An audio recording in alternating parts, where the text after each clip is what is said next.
Hey everyone, welcome back to a new video. Before we get into the stories, I have to give some trigger warnings. Story number 1 is a murder story, so if you want to skip that one or any of these others, I'll have them labeled in the pinned comment and the timestamps. Also, story number 4 features animal abuse, and story number 5 features sexual assault. And again, I'll have all these intense stories labeled down in the pinned comment near the timestamps, just in case any of you want to avoid them. Alright, I think that about covers it. But remember, if you have your own true scary story that you might want to share with me here on the channel, you can do so by sending it to southerncannibal.com. All that being said, let's get into the stories.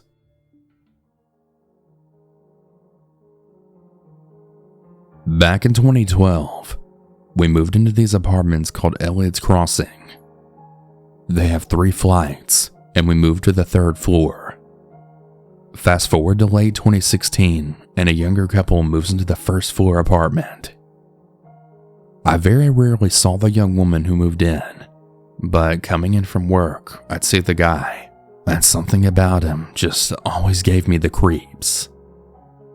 Occasionally leaving at night to pick up my husband from work, I'd hear them arguing or feel the main door slam. It honestly wasn't the safest neighborhood, but it wasn't that horrible either. They always had people coming and going, but the apartment complex never did anything about it. One night my husband and I were just sitting on the couch in the front room, just watching TV, and we heard a loud bang and then screaming. I didn't go all the way downstairs because, honestly, I was just nervous, and I just went to the 2nd floor landing and peeked over the railings, and I could see blood splatter all over the front landing. I ran back upstairs and told my husband while he was on the phone with the police, and we then heard the sirens heading our way. Apparently, the man had shot his girlfriend in the chest with a shotgun, and he told the police it was an accident. The police came and knocked on our door, and we gave them what little information we had, and everything that we'd heard while staying on the 3rd floor. I stayed on the 3rd floor landing overlooking the parking lot. She was actually still alive when they put her in the ambulance. They had him sitting on the curb, handcuffed in his underwear. He had zero emotion on his face, and he actually had the nerve to yell out asking the cops if she's okay.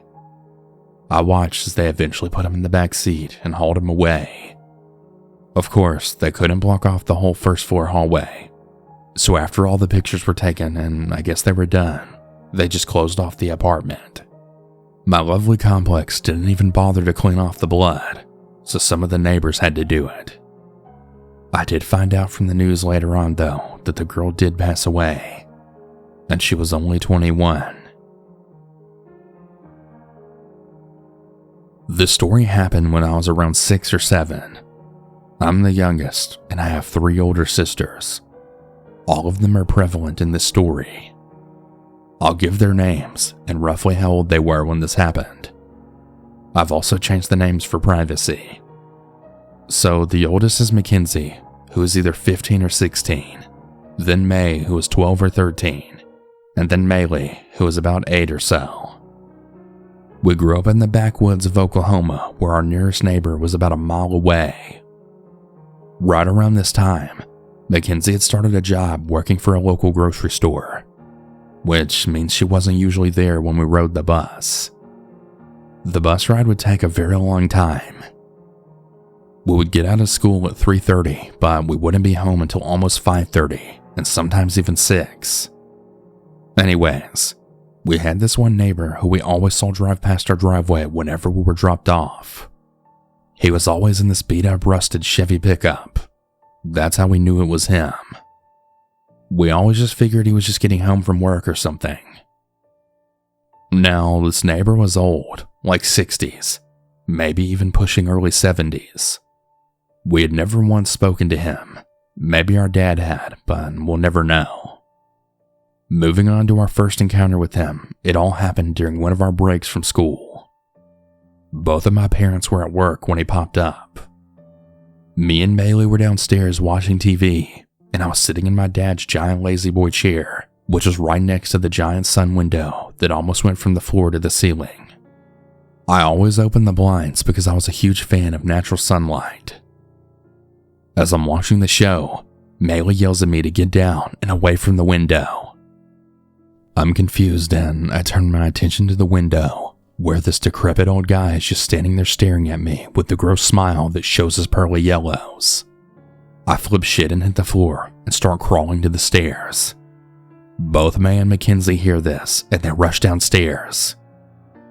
At this point, Maylee and I are both crying and we're telling them that someone was just at the window. And like any classic horror movie, the guy's gone. Now, this was like 2009, and only Mackenzie had a cell phone, which she coincidentally left upstairs. We all stand around wondering what to do, when we then see this guy walking around our house through various windows. He knew we were home alone. Mackenzie decided to go outside and just see what he wanted. We all stood around the door, watching her and this guy's interaction. "Can I help you? What the fuck are you doing on our property?" Mackenzie said. "Oh, hi there. I'm just walking my dog. I didn't mean no harm." Now, I could see how this could have been an excuse, except for the fact that he lived about 30 minutes away by car, and for the fact that his car was parked in our yard. As they were talking, he slowly was edging closer to the porch, right where she was standing. Mackenzie told him to F off and to get off her property or she was going to call her dad. Before I continue, I want to say that before my dad got sick, he was 6'6" and almost 400 pounds. So he was a really big dude, and he kind of had this rep about him where you just didn't want to mess with him. Anyhow, this scared the guy away, and he tore off back down the driveway. I forgot all about that interaction until a few weeks later. We were back on the bus again, and for whatever reason, I can't remember, the bus driver had to turn back around and go back to the school. We still had about 30 minutes left of the drive, but we were coming up on our stop. It was just me, Maylee, and May, because Mackenzie was at work. So we decided that we were just going to get off at the goat farm and walk the 10 minutes home instead of spending another 45 minutes on the bus. The driver let us off, pulled away, and then drove off. Now it was just the three of us and lots of goats. Not many people would typically drive down this road unless you lived here, so we weren't really expecting anyone there in the 10-minute walk. But just as we start walking, the rusted Chevy pulls up next to us. He asked if we wanted a ride, and he said that our daddy had asked him to pick us up. Like I said previously, no one other than Mackenzie had a cell phone, so there would have been no way for our dad to have known we were walking until we had told him when we got home. Immediately red flags there. May tells him to leave us alone or she was actually going to call her dad. The man didn't know that she actually didn't have a phone, so when she threatened that, he then sped away, and then we just ran the rest of the way home. The story is super anticlimactic, but the real reason I decided to share it was because of what he said to my dad. After we had told our dad everything this man had done, he decided to go pay the old guy a visit. I'll never know what he had said to the man, but whatever he said, we never did see him again after this. Well, after this whole mess, I'd heard my dad talking to my mom about what the man had told him. He actually admitted to my dad that he had been watching us whenever we got off the bus. He wasn't coming home from work, he was following the bus and would watch us come home. And that apparently, the window incident wasn't the first time he had made his way onto our property. It was just the first time he was caught. He also told my dad that he knew whenever my parents were gone and that Mackenzie had a job. So most of the time, it was just us little ones home. That is what really scared me. Not the occurrences we saw, but the occurrences we didn't see. I'm forever grateful to my dad for being a bigger threat than the police.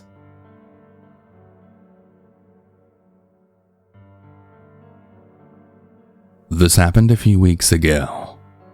Our house is undergoing renovations, so we're currently living in a small apartment in a chawl. which is 2 rows of connected houses with a small footpath between them. Most neighbors are really quiet and keep to themselves, but there is this one family that lives 1 house down from us. The family contains a mother, her daughter who I'm guessing is around 30, and her son who's in his 20s. Prior to this incident, I had heard shouting from their apartment, and I saw the son get out of the house, yelling and cursing at his sister. I ignored it though, just thinking it was a fight. Cut to the day of the incident. We were cleaning up the place a little bit because we were expecting some guests. Suddenly, we started to hear yelling from the same apartment. We tried to ignore it, but a few minutes went by, and we saw the mother and daughter were outside, backing up like they were trying to get away from something. That was then where we saw the son charging at them with a knife in his hand. As they were right in front of our door, my father and I quickly charged at him. My father held his one hand while I snatched the knife from his other hand. Surprisingly, he did not resist, nor did he try to fight with us. We just yelled at him to get back in his house, and he went quietly. I stood at their door, making sure he didn't come back with another knife. I was pretty scared, but I was doing my best to act tough. His sister was crying, and his mom was really shook. They said they were going to call the police, but we didn't see any police. After some time, a few people came and took him away. Later that day, the mom had told us that he really had some bad anger issues, and he's very spoiled, and that apparently his older sister is the breadwinner of the house. He quite often gets really angry because he doesn't always get what he wants. Things like this have never happened to me, and I really don't know what to think about it.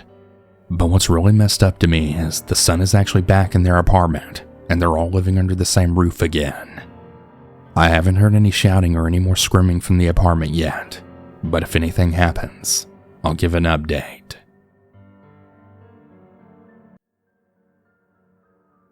About 4 or 5 years ago, my neighbor had sold her house to a middle-aged bald white man. I'm gonna call the man Sam for the rest of the story, and it's very close to his real name. We were so sad to see her leave because my sister and I were very close with her daughters. When Sam moved in, he refused to talk to my mom, my sister, and brother and I. He only talked to my stepdad about weird things, like the fact that women didn't like him, and about all of the guns he owned. I always joked that he would become a serial killer. As time passed, there would always be loud noises coming from out of his house in the dead of night. Sometimes it would sound like he was working on his house, or loud music, or maybe the TV. We knew that he had issues with the house, since the repair people would always be over there, but they would never stay for long, and they said that he was creepy. Well, about a year into Sam moving in, we found a tiny cat that we had started feeding. We thought the cat was a boy, but when it got pregnant and had babies, we learned otherwise. Sam would always try and pet the cat that we ended up naming Bex, but she always hissed and tried to bite him. She eventually had her first litter, and after a few days, they went missing.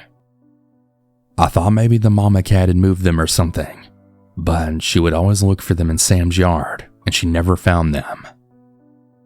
Soon after she lost her first babies, she became pregnant yet again. At this time, Sam told my stepdad that he really hates the cat and he hated the babies. I knew right then that he did something to her first set of babies, but nobody believed me. But eventually she gave birth again to 4 more male cats. I named 3 of them, and one of them went missing only a day after I first initially saw them. I wanted to move them inside because I just knew that Sam was harming them in one way or another. And soon enough, we would find out how. My mom and sister and I all had our own cat.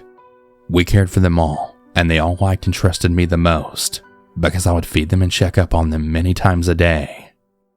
After a little over a year of having the boys and the mama cat, Sam would try and harm the cats with a shovel, but he would never say a word to my stepdad or any of us about him disliking the cats being near or on his yard. He only said the one comment about the mama cat that one time. I used to go out alone and walk my dog, and sometimes I would see him outside, and often he gave me dirty looks while pulling out huge assault rifles out of his car. And at this time, I kid you not, he had 2 girlfriends living with him. Sam and his 2 girlfriends would always give us the creeps. I had told my mom about what Sam would do when I walked past his house and all about the guns he had for no reason. We couldn't really do anything about it though. One day we had one of the boy cats inside because he loved to be inside. He was asleep in my bed and he then got up and started throwing up really violently. I wanted to take him to the vet, but my mom said he was fine and the cats just throw up sometimes, which is true because we've had cats all my life. He seemed to be okay after he threw up a few times, and he wanted to go back outside, so against my better judgment, I let him back out. The next morning, my mom woke my sister and I up, then screaming, "Get up, Pinky is dying." Pinky was the name of my cat who was throwing up. My mom and sister had to rush him to the emergency vet, and I had to round up all the other cats and get them inside. I found Mama Cat, a mean cat who hurts the boys, and our other boy cat, Little Gray. Oreo, who was the last boy baby, was missing, and so was another cat that looked exactly like mine. I got the Mama Cat and Little Gray in the garage, but I couldn't get the mean cat in. Well, later that night, Pinky ended up dying. The vet said that he was poisoned with antifreeze. I knew Sam did it. A few days later, Bex wouldn't eat or drink anything. She even let us pick her up and hold her, and she never let us do that except when she was a baby. Mom and I rushed her to the hospital when she then peed and it smelled like flowers. She ended up dying of antifreeze poisoning as well. We got Little Gray inside for good, and that's where he's been ever since. We spent weeks looking for Oreo, the mean cat, and the nice cat, but we couldn't find any of them. One night, I took my dog out after a bad storm around midnight. I had my phone as a flashlight, and I pointed it to where my dog was at, and I saw Sam. He was climbing his fence and looking at me. He looked crazy. He had a flashlight and a shovel in his hand. He dropped them, and he ran back in his house. The next morning, I had told my mom, and we both looked over his fence, and we then saw many small holes in his yard that could perfectly fit something the size of a cat. We never saw the cats or saw what he was burying, but we all knew what he did. He's been making a lot of comments about dead cats lately, and we called the cops on him, but they didn't do anything. We've had multiple issues with the cops over other things, and they're not really helpful at all. Sam has had many people come in and out of his house lately, and I've seen people running out like they're terrified. We don't know what to do. I'm scared he's going to kill an actual person soon, because of how crazy he's been acting ever since the quarantine's been over. I'm sorry about the length of this story, but I really wanted to say everything. I have it all documented just in case he does something else. The story happened back in 2012 to my friend and I when she was 13 and I was 12. For the second half of the story, I wasn't there, so my explanation is from what she told me. So, my friend and I used to live in the same apartment complex. We used to always hang out after school in the apartment's big patio. We used to play, talk, eat snacks, you know, the usual stuff.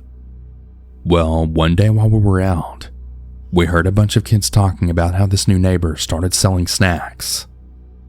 Us, being curious and hungry, took some money with us, and we were heading to the neighbor's door. After a few blocks, we were then greeted by this tall, creepy-looking middle-aged man. I remember my friend and I feeling a little creeped out, but since we really wanted snacks, we didn't pay too much attention to it. He then said, "Hey, so you came to buy some snacks?" As we then shook our head, he then said, "Well, come on in. Let me show you where they are." As we were walking in, I whispered to my friend not to take too long since I was getting a bad vibe from this dude. Okay, so here's all the snacks and candy I have. Take your time. I'm in no rush, he said. So my friend and I started looking around, picking all the snacks and candy we wanted. At some point, the guy broke the silence by asking us our names. "Oh, I'm Sarah," my friend said quietly. And you, cutie? What's your name? He asked. It's Allie." Sarah and Allie. Pretty names for pretty girls. We kind of just looked at each other and nervously laughed at him. I then said that we were both done looking and that we wanted to purchase the stuff we chose. If you can promise me you'll dress more sexy the next time you come around, I'll give them to you for free. I remember feeling really disgusted after what he said, so I just gave him our money, took my friend, and we left. On our way back, I then told my friend to never come back, that he was a pedophile and he's just going to cause us problems. My friend agreed, and I thought we would leave it at that. Well, not exactly. My friend isn't exactly the smartest, and she really made a stupid choice the next day. The next day, my friend asked if we could hang out, but I was really busy that day, so I had to tell her no. A few hours later, I had received a loud knock on my window. I was curious to see who or what it was, so I opened my curtain. There was my friend crying. I pull up the window and I ask her what's wrong. "Why are you crying? What's going on?" My friend, still crying, just said, "That man. That fucking man." Me still being a bit confused, I asked her what man. "The snacks and the candy guy we saw yesterday." "Oh my God, did you go back to his house?" I asked furiously. "Yeah, because I really wanted a certain candy, but the store we usually go to were out of it, and I remembered that the guy had it," she said. "Oh my God, you're so stupid," I yelled. "But tell me, what did that sicko do or say to you?" As she was wiping her tears, she started telling me everything that happened. So apparently, as she finished paying for a candy she wanted, the guy asked her to stay and hang out with him. She respectfully declined and made her way to the door. As she was approaching the door, the guy stepped in front of the door, blocking the exit. "Why in so much rush?" he asked. "I have to go back. My parents are probably looking for me," she said. "I'm sure they can wait. I want to have some fun with a cutie like you." My friend was starting to panic, and she was really scared on what he was planning to do. "Shh, just be quiet. I'll make it quick." He then started to run his hand down my friend's left thigh. She tried to stop them, but he got a hold of both of her hands, and he kept them together above her head. "What? You don't like it?" She then started to cry and begged him to stop. I think after seeing her cry, he felt bad, so he just let her go, but not before telling her she better not tell anyone, or he won't sell her any more candy. That's when she ran back to my place to tell me everything. Hearing all this, I told her we need to tell her parents so they can call the police and report him, which is what they did. They arrested the man, and we never saw him again. I hope that apartment complex is a lot more selective of who they let in, so that something like this doesn't happen again. Shortly after this incident, my friend's parents decided it was best for them to move, and my friend couldn't be happier. She's thankfully doing much better now and was able to get past this. So for all of y'all reading this, please be careful with strangers. If something seems off, it's because it is.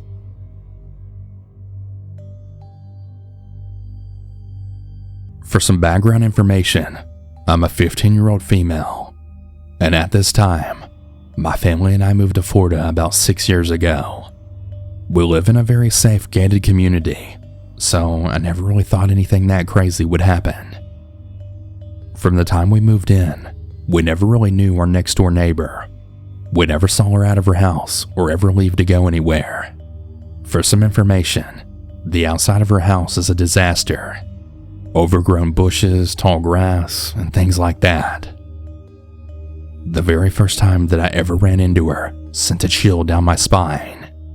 She looked like she had been doing drugs her whole life. Her hair was a mess, and her clothes were like rags. I remember her coming up to me yelling, saying that she has to get inside or she's gonna melt because the sun was only shining on her. That's when I realized that she was crazy. But it didn't stop there. From where my room is, I can see right back into her backyard. One night it was storming really badly, and as I was watching the lightning, that's when I saw her. She was outside by her fence, just staring at me. She gave me this terrifying smile, and that's when she gave me this slow, creepy wave. I didn't get any sleep that night. This creepy encounter of her staring in my room window happened every single night. But one night it completely changed. I was laying in my bed about to fall asleep when I heard this subtle light tapping coming from my window. I just thought it was a lizard, so I didn't think much about it. But this light tapping soon turned into a harsh banging. I just laid there in fear. I didn't know what to do. As I looked at my window, all I saw was an outline of someone. I sprinted out of my bed and ran to my parents' room. When I went back to show my dad the figure, it was gone. After this incident, we didn't see my neighbor or her husband for months. Side note, her husband would be outside every day trying to clean up the yard, but eventually he just disappeared. We have a crazy theory that she killed her husband and just locked herself up in the house. It's been about 2 years now since we've seen our crazy drug addict neighbor. We still have no idea what happened to her and her husband, but I would like to keep it that way.